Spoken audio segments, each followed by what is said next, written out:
Hello అండి అందరికి, welcome to Yadagirigutta mini blog. మేమైతే రీసెంట్గా యాదగిరిగుట్ట విజిట్ చేసాము. అది కూడా స్వామివారి పుట్టినరోజు అన్ఎక్స్పెక్టెడ్గా. ఫుల్ వీడియో అయితే నా ఛానల్లో ఉంటుంది, ఇప్పుడే వెళ్ళి చెక్అవుట్ చేయండి. దాంట్లో ఎక్స్ప్లెయిన్ చేశాను డీటెయిల్గా. ఒకసారి ఈ వీడియో చూడండి. బస్ స్టాండ్లో ఆయన ఎలా ఎక్కుతున్నాడో. ఈ అబ్బాయి అనే కాదు, చాలా మంది ఇలానే ఎక్కుతున్నారు. యాదగిరిగుట్ట అని కాదు, ఎక్కడ అని కాదు, ఆల్మోస్ట్ చాలా ప్లేసెస్లో ఇలానే ఎక్కుతున్నారు. ఇప్పుడు అనిపిస్తుంది అసలు ఫ్రీ బస్ ఎందుకు పెట్టారా బాబు అని.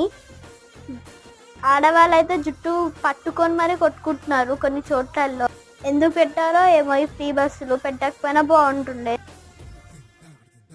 మా దర్శనం అయితే బాగా జరిగింది. ఒకసారి వ్యూ చూడండి, గుట్టపై నుంచి చాలా బాగుంది కదా. నాకైతే పిచ్చగా నచ్చేసింది. మరి మీరు కనుక యాదగిరిగుట్ట విజిట్ చేస్తుంటే లైక్